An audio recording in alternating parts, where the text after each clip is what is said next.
Hola, ¿cómo están? Muy buenas tardes. Yo soy Alberto Ratia, cofundador y director general de FinTech You, y el día de hoy estoy muy contento porque vamos a estar platicando con Victoria Albanesi. Ella es fundadora de Albanesi Tech Legal Consulting. Mi estimada Victoria, qué gusto que tenerte con nosotros. Buenas tardes. Hola Alberto, buenas tardes. Gracias a ustedes por la invitación y el gusto es mío de tener esta plática contigo. Muchísimas gracias. Oye, y tal vez valdría la pena que nos platicaras, ya que el tema es el panorama regulatorio del ecosistema fintech en esta ocasión en México, que nos platicaras cómo ha sido tu paso por este país, porque entiendo que eres argentina. Nosotros queremos mucho a los argentinos en general, así es que si podemos empezar, que nos comentes cómo ha sido tu experiencia profesional, te lo vamos a agradecer. Por supuesto, y gracias por la pregunta porque me da chance de aclarar por qué es que tengo acento argentino, pero soy experta aquí en México en cuestiones de fintech. Pues yo llego a México hace algunos años ya, varios años, antes de que se empezara todo el proceso regulatorio de cuestiones digitales, especialmente pagos digitales y fintech, de la mano de una empresa, y llegué a México para allá por 2015, 2016 como director legal de Mercado Libre y Mercado Pago. Eh, ya eso es historia antigua, estuve unos años ahí acompañando todos los esfuerzos desde el sector privado también en lo que fue el cabildeo regulatorio de los borradores de ley fintech, en las mesas chicas de conversación con las autoridades financieras, tanto Secretaría de Hacienda como Banco de México como CNBB, etcétera, y eso me dio, como yo siempre digo, tuve la inmensa fortuna de tener esas pláticas y esos tratos cercanos y liderar de alguna manera junto con otros actores del sector privado esas conversaciones público-privadas que finalmente derivaron en lo que hoy conocemos como todo el marco regulatorio de ley fintech. Y también por el giro de la empresa que me tocó liderar tanto los esfuerzos legales como de relaciones con gobierno, tengo como una óptica o un marco de actuación ampliado que incluye también cuestiones de comercio electrónico que está íntimamente relacionado con pagos digitales, las cuestiones propiamente de fintech, cuestiones de e-lending, por ejemplo, todo este ecosistema que llamamos de pagos y por supuesto procesamiento de pagos, que es algo que no ha quedado dentro del marco normativo de la ley fintech, pero es una de las verticales de fintech más eh, de mayor afluencia en México y de volumen de crecimiento inmenso. Entonces, eso es un poco como yo llego a México. Así fue que de a poco y con los años fui involucrándome cada vez más, incluso desde antes de mi llegada, pero cada vez más con México, y me tocó participar muy de cerca de todo el desarrollo regulatorio, cosa que agradezco mucho, y hoy en día eso me permite también acompañar a las empresas que estén llegando a México o a empresas que están involucradas en estos temas aquí. Así que así es, esa es un poco la historia. Qué interesante, Victoria. Lo comentas muy claro y muy rápido, pero entiendo que han sido muchas horas de estudio y de trabajo. Ya que estuviste o has estado tan involucrada en el armado, en la estructuración de la ley FinTech, ¿tú crees que en realidad sí es una de las leyes más completas la que tenemos actualmente vigente en México? ¿Qué opinas tal vez un poquito en relación con otros países? Ok, yo creo, ahí viéndolo a la distancia, ¿no? Porque, a ver, como bien dices, más que muchas horas de trabajo, fueron muchos años de trabajo. Y sí, mucho esfuerzo, muchas conversaciones con los reguladores y con las autoridades, etcétera, ¿no? Fue realmente mucho diálogo de profundidad. Finalmente, si uno lo ve en perspectiva, lo que en aquel momento quería hacer México era de un lado, aprovechar aquel capital del sector fintech en México que estaba creciendo, de alguna forma convertir al país, perdón, decía, en el fintech hub de América Latina, un poco comparando la cantidad de fintechs que estaban operando aquí versus otros países como Brasil o Argentina, y con una visión muy clara, y ahí sí, en aspectos de política pública relacionadas puntualmente con, digamos, la inclusión financiera definitivamente. O sea, esta ley nace con una visión por parte del sector público, de promover la inclusión financiera, y por otro lado también de fomentar la competencia en el sector de los servicios financieros, cosa que ya desde hacía años atrás la propia COFECE había indicado que había algunos signos, que había una alta concentración en el mercado de servicios financieros, y esta ley también nace a modo de respuesta por parte del Estado mexicano de promover esa mayor competencia, junto con otras cuestiones también que están incluso señaladas expresamente en la ley como principios, porque es una ley, la que tenemos en México, una ley principialista, pero también es una ley de fondo muy rígida, es ambos a la vez. Y así fue como nace la intención de México de regular, con una necesidad también muy fuerte de garantizar el cumplimiento en términos de prevención del lavado de dinero en el sector, cosa que sí había como un marco regulatorio mucho más laxo antes de la existencia de ley FinTech para estas verticales, y otras más. Entonces, estos pilares, si se quiere, de ley FinTech: promoción de la inclusión financiera, promoción de la competencia en el sector de los servicios financieros y lo que es de protección de la estabilidad financiera, junto con prevención del lavado de dinero, es lo que lleva a México a regular en aquel momento.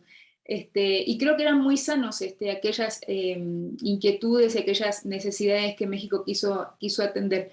Sin embargo, también luego, o sea, en el proceso regulatorio propiamente ya se empiezan a mezclar otras cuestiones más técnicas, cada una de las autoridades financieras con su propia visión y con sus propios aportes, etcétera, y finalmente lo que quedó desde aquel inicio, que era con una ley principialista que pudiera promover la innovación tecnológica en los servicios financieros, etcétera, a lo que tenemos hoy, sí vemos que hay una distancia bastante grande, y por lo tanto, bastante grande en el sentido de que finalmente hay que medir si esos objetivos se están cumpliendo, y si no, cuál es el gap que no nos permite cumplir aquellos objetivos, y ver cómo mejorar, seguir en un proceso de mejora continua del marco regulatorio, ¿no? Que cuando hay una ley es un poco más difícil, pero cuanto menos a nivel regulación secundaria, tratar de seguir estas conversaciones con los reguladores para ver cómo se puede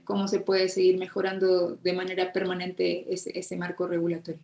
Entonces, me has hecho una pregunta compleja para hacer la primera pregunta. Creo que se puede seguir mejorando mucho el marco regulatorio de FinTech en este país. Estoy completamente de acuerdo contigo, Victoria. Y ya que la ley FinTech en México abarca distintos temas o distintos modelos de negocio, podríamos empezar tal vez por el de fondos de pago electrónico. No sé si llamarle wallets, monederos digitales en otros países. ¿Qué es lo que regula la ley o cuál es el alcance que tiene en ese tema? Perfecto. Antes te voy a proponer responder, pero dando un paso atrás todavía, que es porque a veces yo, o sea, como estoy tanto en el sector y tengo permanentemente conversaciones con empresas que quieren llegar a México, con startups o grandes grupos, etcétera, y hay como mucha confusión relacionada con qué es lo que regula la ley FinTech puntualmente, cuál es su ámbito de actuación, y como esta línea divisoria entre cuáles son las verticales del sector FinTech, que es un sector inmenso, en enorme cantidad de giros, ¿no? Que sí quedan bajo la ley FinTech, y cuáles son verticales de FinTech que en realidad están gobernadas por otros marcos normativos que tenemos en México. Entonces, antes de ir uno por uno todas el alcance de ley FinTech, tal vez lo que a mí me gustaría es trazar esta gran división, ¿no? ¿Qué ha quedado regulado bajo esta ley en términos de sectores o subsectores, y cuáles están bajo la legislación común? Entonces, especialmente porque tampoco el idioma nos ayuda, o el lenguaje, cuando la ley FinTech se refiere a instituciones de fondos de pago electrónico, por ejemplo, es como una confusión de, ok, entonces el procesamiento de pagos queda o no queda gobernado por esto. Entonces, si me permitís, voy a hacer esa primer división, diciendo específicamente que lo que regula la ley FinTech tiene 5 grandes consecuencias jurídicas en México. Entonces, lo que regula la ley FinTech, una primer gran cuestión es incorpora nuevas entidades financieras al elenco de entidades financieras de México. Entonces, en México hay una N cantidad de entidades financieras, todas gobernadas por sus propias leyes financieras, incluyendo por supuesto la banca comercial y otras entidades que se llaman SOFIPOS, hay N cantidades, hay como 70 distintas figuras financieras, de entidades financieras en México, y lo que hace la ley FinTech es crear dos nuevas entidades financieras, dos nuevos tipos de entidades financieras. Ese es el primer gran aporte, o el primer gran impacto. Entonces, a estos dos tipos de entidades, que ahora vamos a decir cuáles son, pasan a formar parte del elenco de entidades financieras del sector financiero mexicano, por supuesto regulados por sus leyes de actuación y supervisados por las autoridades financieras. Eso es lo primero. ¿Cuáles son estas dos grandes nuevas entidades? Las que se llaman en la ley instituciones de fondos de pago electrónico, que conocemos todos en México porque son las billeteras digitales, y las que se llaman instituciones de financiamiento colectivo, que las conocemos en México como plataformas de crowdfunding, de las cuales hay tres tipos. Entonces, primer gran impacto, hay dos nuevas entidades financieras en el sector financiero mexicano. Una son las instituciones de fondos de pago electrónico, que emiten fondos de pago electrónico, es decir, emiten dinero e-money, o dinero digital, o el peso digital, etcétera, son las billeteras virtuales, y las instituciones de financiamiento colectivo, que son las crowdfunding. Entonces, estas actividades que antes que existían en México, se llevaban a cabo en México, previo a la emisión de la ley FinTech, sin embargo ahora tienen su propia ley que las gobierna, y necesitan cumplir con todo lo que está estipulado en la ley y en la regulación secundaria para poder obtener su licencia y continuar su operación, o iniciar su operación. Ese es como el primer gran tema de la ley FinTech. Otro gran aporte que uno puede ver a la ley FinTech como un parteaguas entre antes de la ley FinTech y después, ¿no? Este es uno de los temas, pero otro de los temas tiene que ver con, por ejemplo, que la ley FinTech establece toda la base en México para el esquema de banca abierta. Lo que en el mundo se conoce y nace siendo Open Banking, en Europa o en Estados Unidos, jurisdicciones como Singapur, Australia, etcétera, que están mucho más avanzados que nosotros en eso. En México se incorpora este tipo de esquema de banca abierta con un alcance ampliado. Por eso escuchamos muchas veces decir que México no es Open Banking y es Open Finance, porque en realidad todos los que están involucrados en esta necesidad de compartición de datos no son solo los actores propios del sistema financiero, del sistema de servicios financieros, sino también otros actores más. Entonces, segundo gran impacto de ley FinTech, digo, no lo estoy diciendo por orden, pero establece las bases del sistema de banca abierta en México. ¿Y por qué digo establece las bases? Porque efectivamente lo que la ley hace es estipular que en México va a existir un régimen de compartición de datos. Ya no podemos decir banca abierta, porque no es solo para la banca ni para el sector financiero, sino es más amplio, ya dijimos, pero va a existir este sistema de compartición de datos entre N cantidad de entidades en México, sujeto a la regulación que emitan de las autoridades reguladoras de segundo orden, es decir, las comisiones supervisoras de, por ejemplo, la Comisión Nacional de Seguros y Fianzas, o la Comisión Nacional Bancaria y de Valores, la Actividad de Hacienda, etc. Entonces, segundo gran tema en México de 2018 está, por ley, la necesidad de establecer los mecanismos de intercambio de información sensible a requerimiento del usuario, claramente, entre N cantidad de actores del sistema financiero, y esto todavía está en construcción, porque lo que hizo la ley fue delegarle a las autoridades supervisoras, a las comisiones supervisoras, la facultad, más que la facultad y el deber de emitir la regulación que haga esto posible. Entonces, ese es como el segundo. El primero dijimos que era creación de nuevas entidades financieras. Segundo, se establece las bases del régimen de banca abierta o de compartición de datos en general. Open Finance, para los que quieren ser muy, muy kosher en el lenguaje.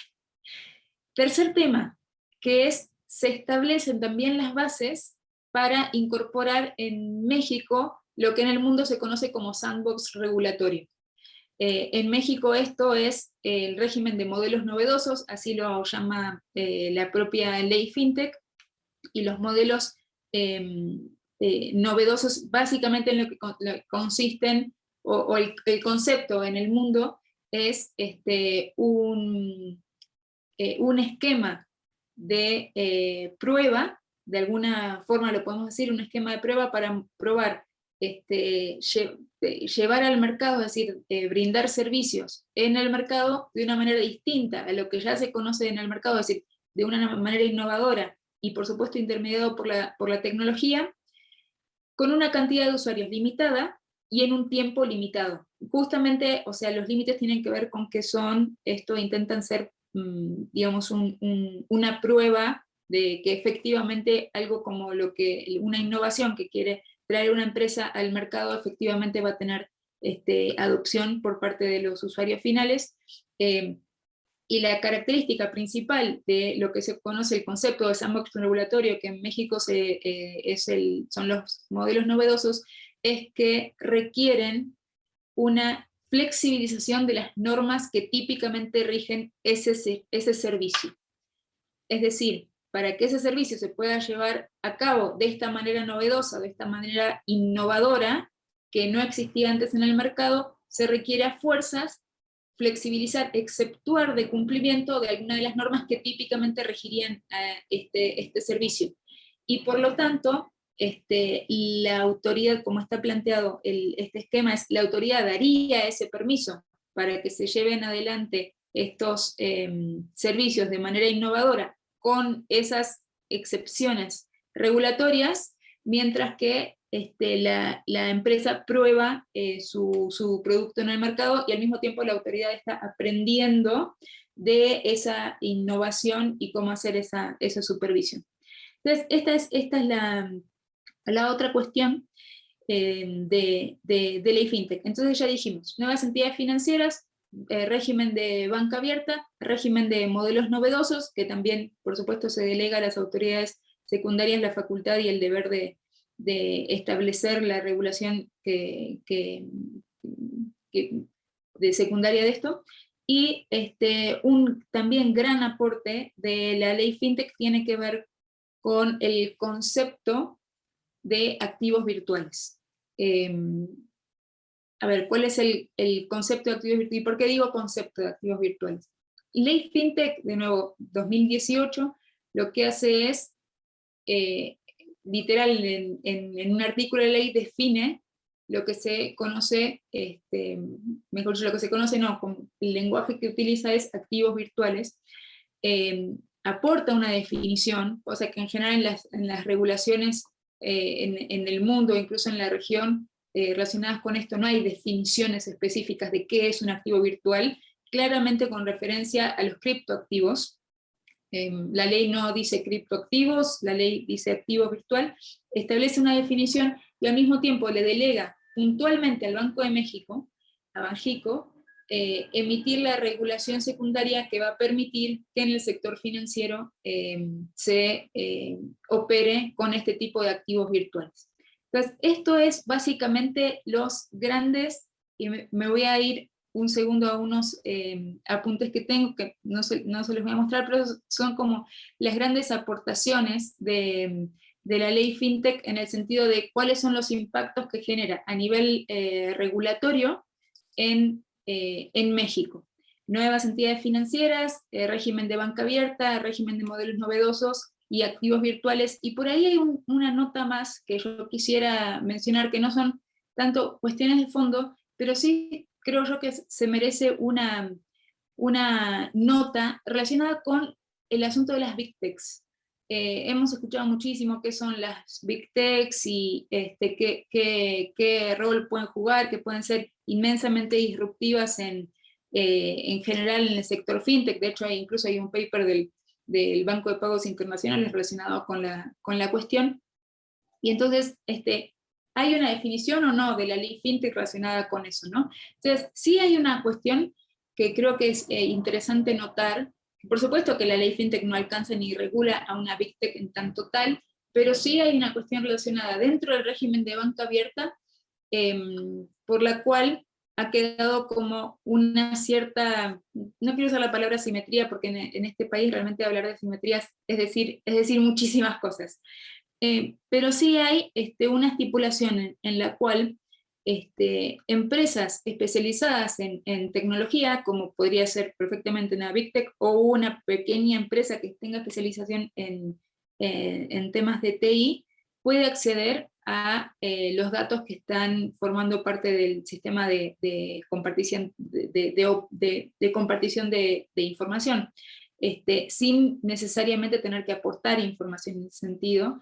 Entonces ahí hay un signo de interrogación en términos de reciprocidad, si esto es correcto, fue una buena técnica legislativa, una buena cuestión de policy o no, pero bueno, ahí yo aporto como una nota, no es una quinta cuestión, pero es como una nota de, ok, y las Big Techs en todo este marco, cómo juegan o dónde quedan ubicadas, ¿no? Especialmente considerando que son empresas que hacen y tienen una potencialidad inmensa para dar servicios en nuestro sector, y tienen, o sea, todo para hacerlo bien, y por supuesto que también tienen que enmarcarse dentro de lo que el marco regulatorio les permite. Entonces, Alberto, la idea de todo esto, que no sé si tomé más tiempo del que pensabas, pero la idea de todo esto era plantear en líneas generales de qué hablamos cuando hablamos de ley FinTech en México, cuáles son las cuestiones que sí han quedado gobernadas bajo la ley FinTech y por supuesto toda su regulación secundaria, y por exclusión, todo eso que no dijimos que forma parte del marco de alcance de ley FinTech, pues entonces ya no queda gobernado bajo esta ley, sino que quedará sujeto o a la legislación común o a otro tipo de marcos normativos que nos permitan operar. Me refiero específicamente, y solo por nombrar, toda la actividad de procesamiento de pagos que ha crecido inmensamente, especialmente en los últimos años, junto con el crecimiento o habilitando el crecimiento del comercio electrónico en México, todas las actividades de préstamos online, de créditos online, ahora estamos viendo un crecimiento muy importante de lo que se llama en el mundo Buy Now, Pay Later, por ejemplo. Todo esto no forma parte del ámbito de aplicación de ley FinTech y habrá que buscar hacer las estructuras en base a otras, al marco normativo común o alguna otra norma. ¿Cómo te suena todo esto? Oye, excelente, Victoria. Yo creo que lo hiciste muy sencillo porque tocaste muchos temas de manera muy concreta y muy puntual. A lo mejor solo para ir entrando todavía con más detalle o sacando algunas conclusiones. En cuanto al tema de Open Banking o de banca abierta, ese intercambio de información entre las distintas instituciones financieras con el consentimiento o con la autorización de sus clientes, de nosotros los usuarios. Eso, si entiendo bien, sí está considerado por la ley FinTech, pero todavía no se ha publicado el reglamento a detalle o la regulación secundaria como para que eso ya sea una realidad en México. ¿Es así? Es así, tal cual como dices, y ahí sí hay una oportunidad muy importante que México tiene, en mi opinión, que aprovechar, especialmente considerando, como decíamos, que y lo que se dice, ¿no? De manera comparativa en la región, la ley mexicana fue de las primeras, o sea, fue el primer país en intentar regular o en intentar capturar a nivel regulatorio toda esta dinámica de fintech en general. Sin embargo, estamos viendo que otros países han acelerado muchísimo toda su propuesta y todas sus estructuras internas y procesos internos dentro del propio, o sea, interoperables dentro del sector financiero para poder poner en acto, llamémosle, regímenes legales de Open Banking o de Open Finance que llegaron después de ley FinTech de México y que sin embargo ya están operativos porque efectivamente hubo una aceleración por parte de las autoridades en efectivamente diseñar todo el marco regulatorio que iba a posibilitar esto y ponerlo en vigor. En México, como señalas, nosotros tenemos a nivel ley previsto el Open Finance, llamémosle. Yo le digo Open Banking porque así se le dice en el mundo. Desde 2018, y sin embargo, de alguna forma una deuda de las autoridades en el sentido de emitir la regulación que corresponde para que esto se pueda poner en vigencia, ¿no? Entonces, ahora mismo en México, afortunadamente, porque el mercado no espera y las startups no esperan, existe de alguna forma todo este flujo de intercambio de información, por supuesto que con el consentimiento del usuario, por supuesto sin incumplir ningún tipo de regulación financiera, ni secreto bancario, ni ninguna otra, pero no es lo que llamamos el Open Banking regulatorio, que es el habilitado y el de hecho fomentado por la autoridad, sino que es el Open Banking que de hecho el Banco Internacional de Pago llama de mercado, que son los propios actores del mercado que se están estructurando, que a través de partnerships y a través de sistemas y toda su tecnología, con toda la seguridad que requiere el caso, están diseñando las redes para este tipo de intercambio de información. Entonces tenemos los dos, ¿no? En México ya está presente el Open Banking. ¿Cuál? El de mercado, el que está liderado por el sector privado, el que las startups y las empresas, incluso las entidades financieras, están involucradas porque el usuario lo requiere o porque es la tendencia mundial. Ese ya existe, está, y por supuesto que cuando las autoridades pongan en vigor y emitan la regulación que corresponda para poner en vigor el Open Banking regulatorio, ojalá coexistan ambos en beneficio del usuario final. Entonces sí, como dices, estamos hace varios meses, de hecho ya podríamos decir un par de años esperando, bueno, no tanto, pero sí varios meses, un año esperando que se pueda poner, incluso en CONAMER, que es el ámbito de consulta pública de la regulación, los borradores de la regulación secundaria de Open Banking, para que todo el sector la pueda comentar y que efectivamente se pueda emitir una regulación que atienda a los intereses de todos, ¿no? Con el usuario en el centro, por supuesto, que es de lo que este régimen se trata. Qué bien, Victoria, muy, muy cierto lo que comentas. Las instituciones de fondos de pago electrónico, y entiendo que en una de tus responsabilidades anteriores, en una de estas empresas, pues me parece que ya es unicornio, ¿no? Sin lugar a dudas, latinoamericano, estuviste muy relacionada con ese modelo de negocio. ¿Hasta dónde llega la ley FinTech con esta figura de monedero digital o carteras digitales? También he escuchado ese término. Uh-huh. Sí, bueno, no solo mis responsabilidades pasadas, mis responsabilidades presentes, ¿no? Con los clientes y tal, por supuesto que es de las cuestiones que en México tienen más adopción. ¿Por qué? Porque hay un mercado muy, muy grande que todavía incluir financieramente, y lo que estamos viendo es que la inclusión financiera necesariamente va a venir de la mano de la tecnología y no de las estructuras físicas que forman parte que agradecemos, por supuesto, que existan las estructuras físicas por parte de algunos actores del sector financiero, pero ahora mismo la tecnología puede detonar definitivamente una inclusión masiva, ¿no? De hecho, se vio en Brasil bajo pandemia, los números de crecimiento, de aumento de la inclusión financiera en Brasil han sido realmente sorprendentes, y es un caso de éxito y para aplaudirlos de pie lo que han hecho el Estado de Brasil. Digo el Estado, ¿no? El país, como política pública y como esfuerzo gubernamental. Con lo cual la inclusión financiera va a venir de la mano de la tecnología, y por supuesto las billeteras digitales son quieren ser los protagonistas de esa inclusión financiera. Entonces, déjame responder la pregunta en dos vías. Primero, aclarar con mucha precisión qué es en términos de la ley FinTech, una institución de fondos de pago electrónico, y luego entender cuáles son los servicios que puede brindar versus, o sea, vistos tal vez comparativamente, que puede ser de utilidad con otras entidades que operan en México. Entonces, lo que la ley FinTech llama institución de fondos de pago electrónico, billetera virtual o cartera virtual. Esa cartera virtual yo no la he escuchado tanto, la verdad, pero básicamente lo que hacen es emitir dinero electrónico.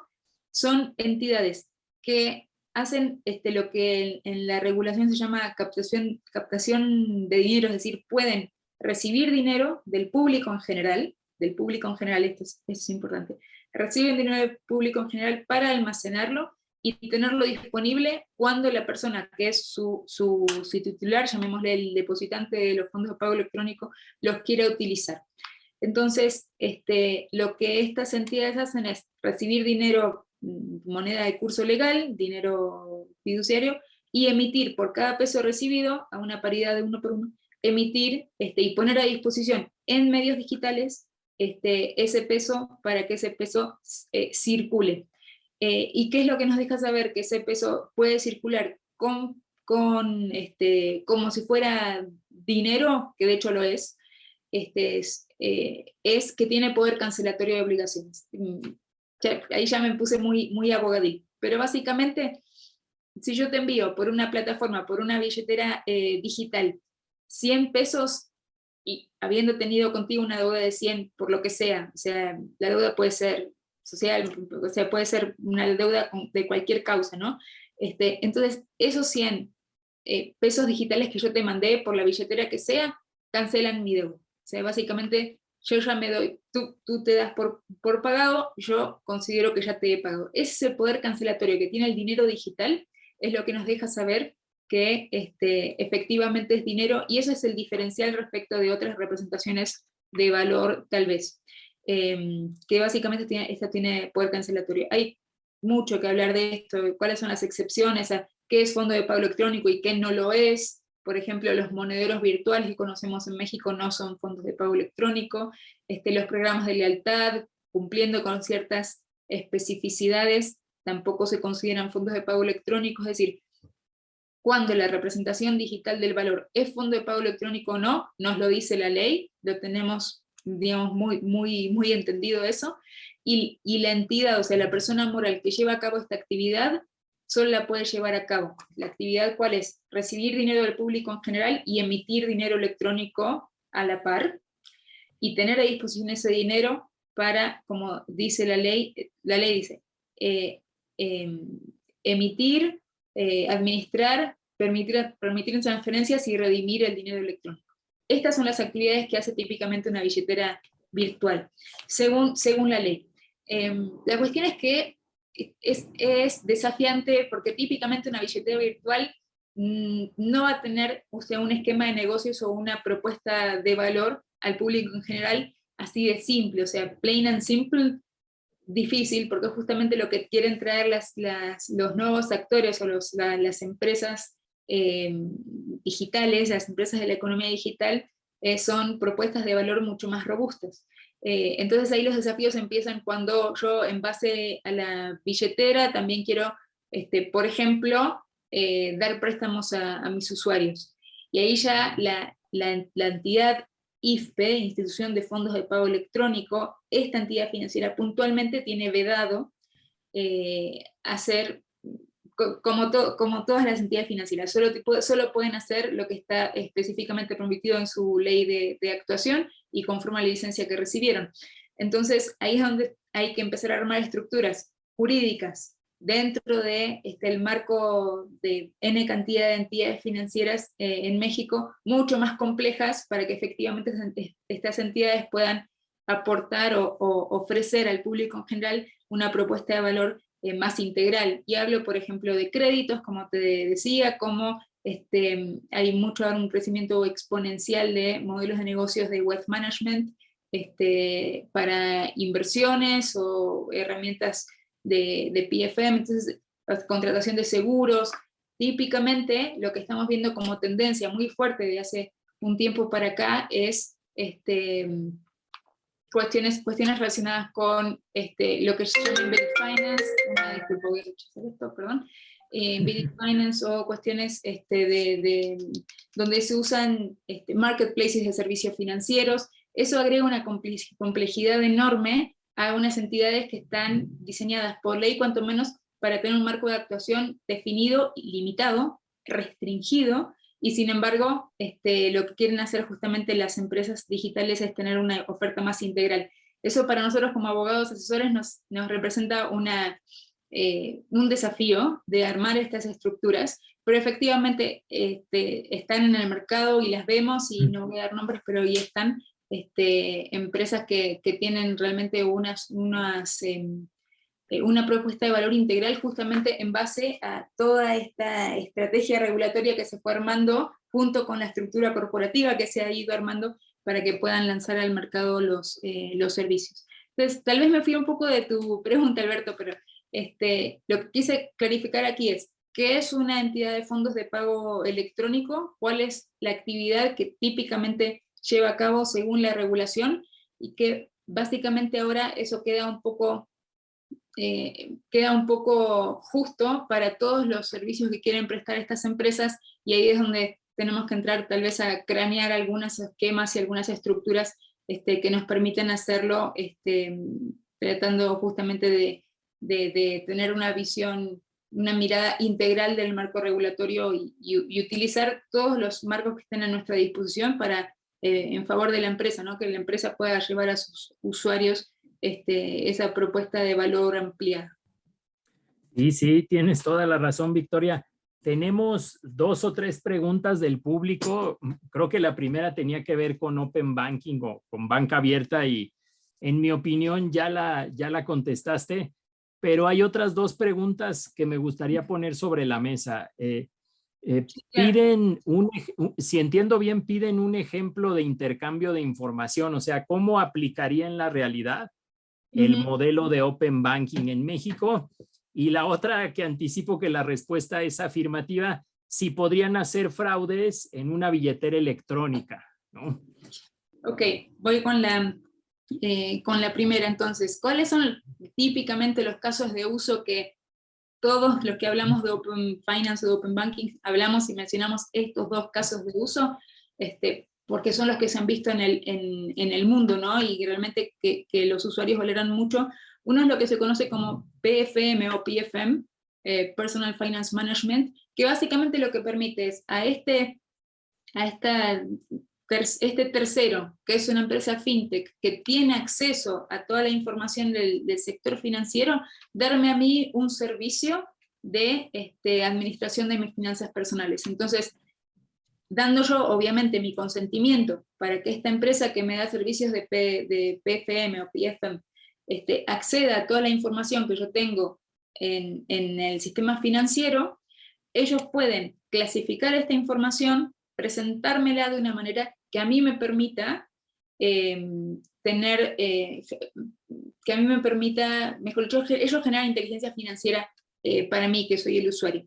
Entonces, si yo tengo, por ejemplo, como usuario final un crédito hipotecario, un crédito prendario, un crédito personal, mi cuenta de nómina, tarjetas de crédito en N cantidad de entidades financieras, incluso puede ser el caso no, que dejémoslo en entidades financieras, etcétera. Entonces, ellos a través de acceder a toda esa información, que en general está dispersa en el sistema financiero, que a mí gestionarlo de manera personal me generaría un pain, ellos acceden, me la presentan de una manera que a mí me resulta atractiva y que me permite tomar mejores decisiones. Y junto con eso, obviamente, ellos ponen otros layers de propuesta de valor, ¿no? Por ejemplo, no solo me presentan la información, sino también me dan consejos financieros, y me permiten tal vez programar algún ahorro, no sé, o sea, hay ciertas herramientas. De hecho, hay algunas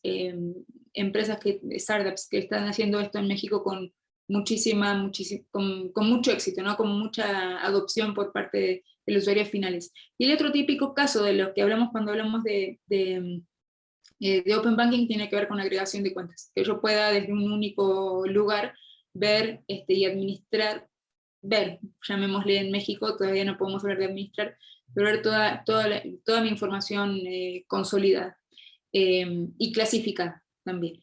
No se acaba ahí, o sea, cuando se habla de Open Banking, los casos de uso son infinitos, especialmente hacer análisis de riesgo crediticio, o sea, una empresa a quien yo le pida un crédito puede hacer un mucho mejor análisis crediticio de mi perfil, crediticio personal, teniendo acceso a toda mi información que está dispersa en el sector financiero, y por lo tanto, o sea, finalmente el endgame de esto es la hiperpersonalización de servicios financieros, ¿no? Me van a poder dar un producto financiero que ya no es estándar, que no es que un solo producto satisface a todos, sino adecuado a mis necesidades financieras, según mi propio historial crediticio, adecuación de tasa, de plazo, de, no sé, propuesta de valor, features, etc., ¿no? O sea, las empresas finalmente van a poder hacer una mucho mejor inteligencia con toda esa información para darme servicios hiperpersonalizados, para dar a sus usuarios servicios hiperpersonalizados. Entonces, esos son los típicos casos de uso del Open Banking y lo que es el objetivo final del Open Banking, ¿no? Que es hacer un sector de servicios financieros mucho más customizado a cada uno de los usuarios, que sin eso sería imposible. La otra pregunta entonces, Alberto, si me la recordás, es si puede hacer fraude en billeteras. Ya la Es correcto, es correcto. Oh, ok. Ok. Entonces, típicamente una propuesta de valor, vamos a usar sin dar nombres, la típica propuesta de valor de una billetera virtual en México, que es cuenta de fondos de pago electrónico con una tarjeta de débito asociada. Típicamente la tarjeta de débito es virtual, seguida de una tarjeta física, si el usuario la requiere, o no.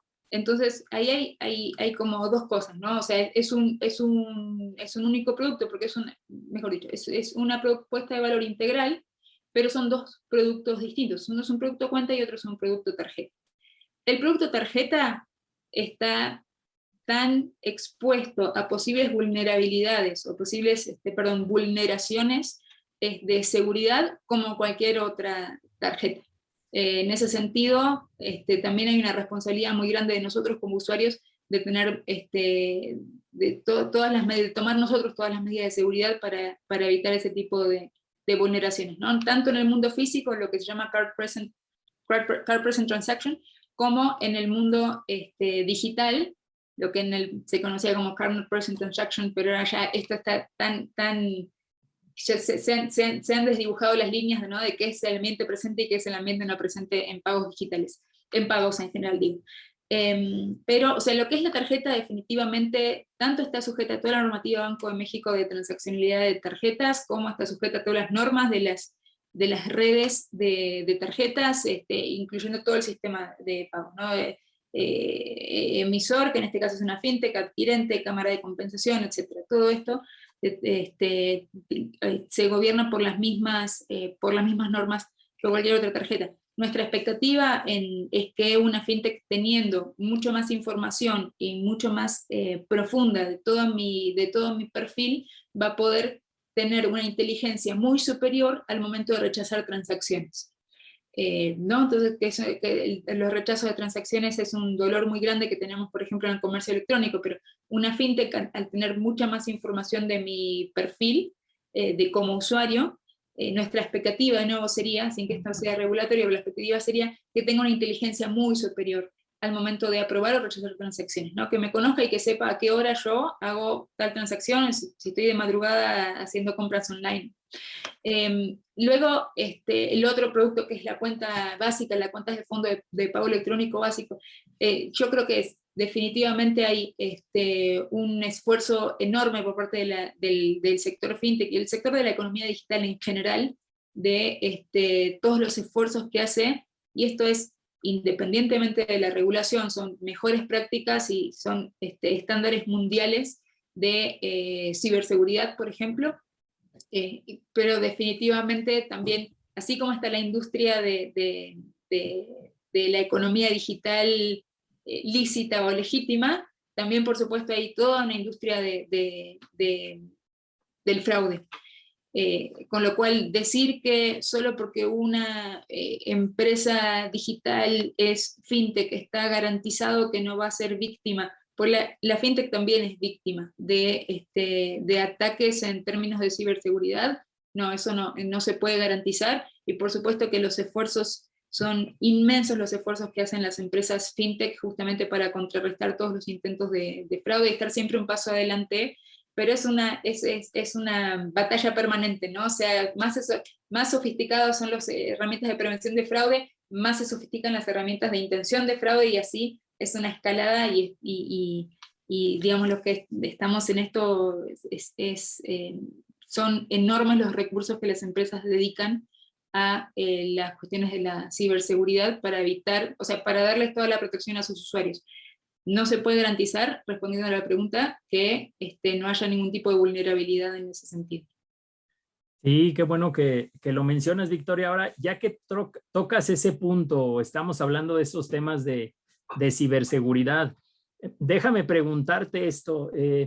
La ley FinTech, en cuanto a temas de ciberseguridad o seguridad de la información y en temas de prevención de lavado de dinero, ¿le ha puesto a las FinTechs los mismos estándares de calidad? O sea, como que un nivel de excelencia que podía ser comparable con las instituciones bancarias tradicionales, o les puso una regulación más flexible, más fácil de cumplir, como para que los clientes, por un lado, estemos todos siempre muy al pendientes de no dejarnos sorprender en cuanto a nuestra información personal, pero ya no sé si se deban de preocupar si estamos hablando de que sean clientes de un banco o de una fintech? En tu opinión, ¿cómo está la legislación actual en México? Pues yo creo que sí, en general la autoridad no ha hecho diferencia en tratar a las fintechs como actores del sector financiero, y por lo tanto exigiéndoles todos los estándares de seguridad, tanto en las cuestiones que estamos hablando, que es seguridad de la información, como en términos de prevención de lavado de dinero, con lo cual no se puede decir que las fintech tengan algún tipo de flexibilidad o de un tratamiento menos exigente por parte de la regulación o de los supervisores. De hecho, podemos decir incluso lo contrario, ¿no? Hay algunas cuestiones en las cuales las fintechs tienen mayores requerimientos incluso que la banca comercial que conocemos todos. Y bueno, también hay todo un debate ahí, que la banca dice que las fintechs tienen algunas ventajas y las fintechs dicen que la banca tiene algunas otras ventajas. Creo que cada uno tiene su propio marco regulatorio. Es el marco regulatorio que tenemos hoy, por supuesto que mejorable siempre, porque todo se puede mejorar, y nada en este mundo es perfecto. Como decía yo al inicio de la charla, hay que seguir trabajando junto con las autoridades en seguir mejorando varios aspectos de la regulación, pero digamos, no creo que se pueda decir que las fintechs tienen una exigencia menor, ni en términos de prevención del lavado de dinero, ni en términos de seguridad de la información.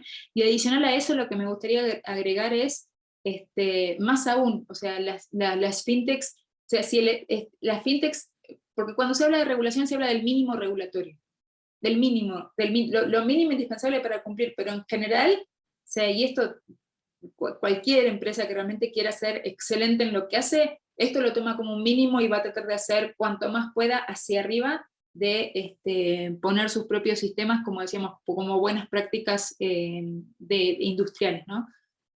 Así que esto es lo que yo podría decir.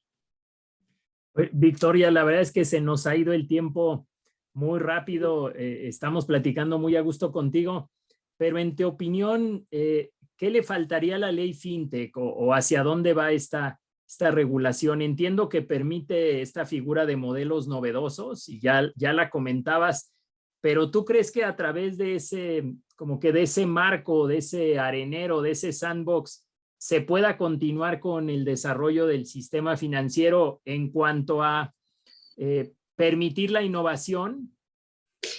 Pues es una buena pregunta, y gracias, gracias Alberto, porque definitivamente creo yo, en mi opinión, este es uno de los ámbitos donde la regulación tiene mayor oportunidad de mejora, ¿no? Y lo hemos visto casi 4 años ya de la ley FinTech. ¿Cómo pasa el tiempo?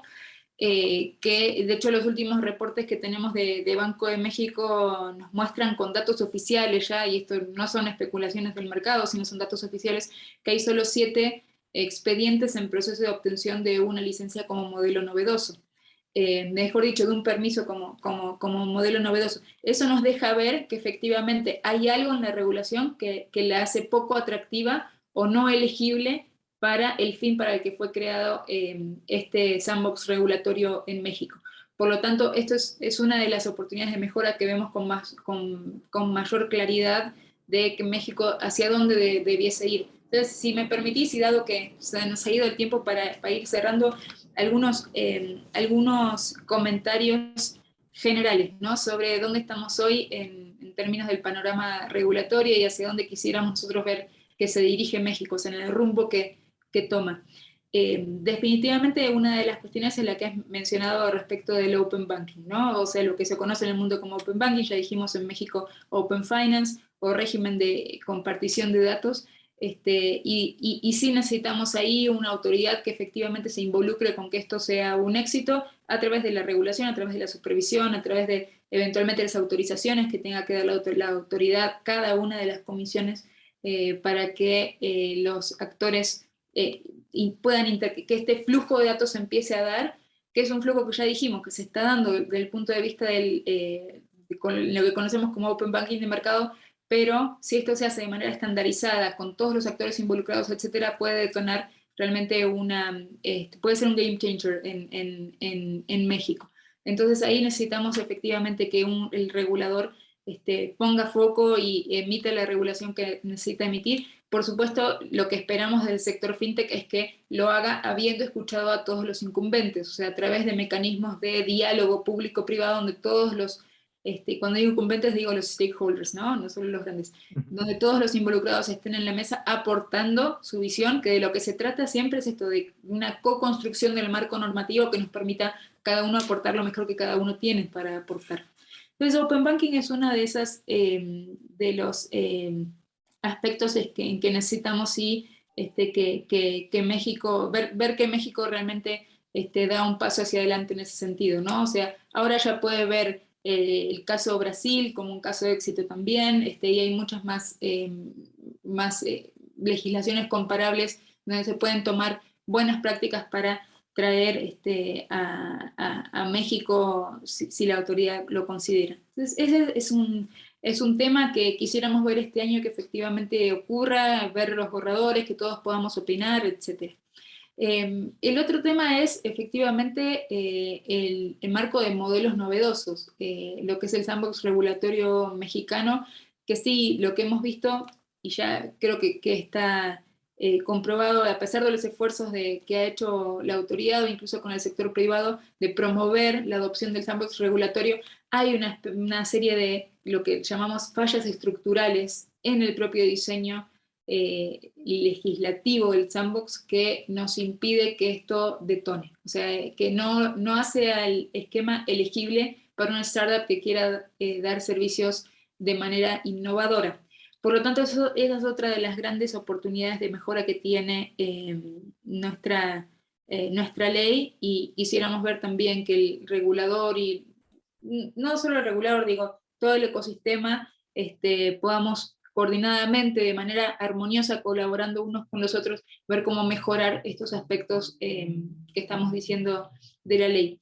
Y finalmente, digo, y esto ya voy a hablar de estructuras que no están específicamente reguladas en ley fintech, pero quisiéramos ver también una apertura mayor, que la ley, que efectivamente todo el marco regulatorio lo permite, ¿no? a esquemas que se conocen como Banking as a Service, ¿no? de esquemas que son esquemas colaborativos, donde no hay ningún tipo de intención fraudulenta, ni de engaño, ni de poca transparencia, pero que efectivamente sí hemos visto una serie de acciones por parte de principalmente la Comisión Nacional Bancaria de Valores que tienden a restringir la posibilidad de estos esquemas colaborativos, ¿no? Típicamente, o sea, el concepto es Banking as a Service, pero puede ser de cualquier entidad financiera potenciando a otra entidad que lanza servicios a su base de usuarios en base a ese partnership. Entonces, quisiéramos ver también estos esquemas y ver cómo encuentran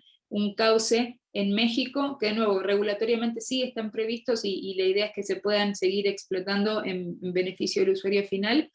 Y hay mucho todavía por seguir viendo, cuestiones de embedded finance, con marketplaces de servicios financieros, cómo hacer como toda esta colaboración entre empresas para llegar productos al usuario final.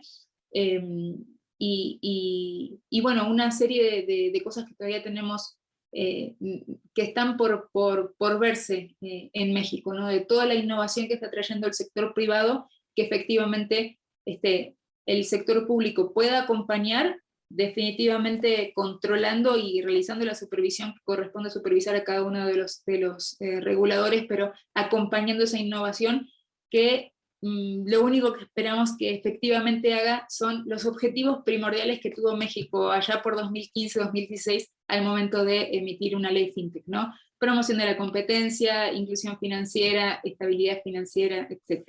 Entonces creo que eso como que cierra el círculo, ¿no? Necesitamos una autoridad que efectivamente acompañe estos esfuerzos del sector privado sin renunciar a sus facultades de supervisión, pero que sí pueda estar a tiro con toda la innovación que están trayendo las empresas.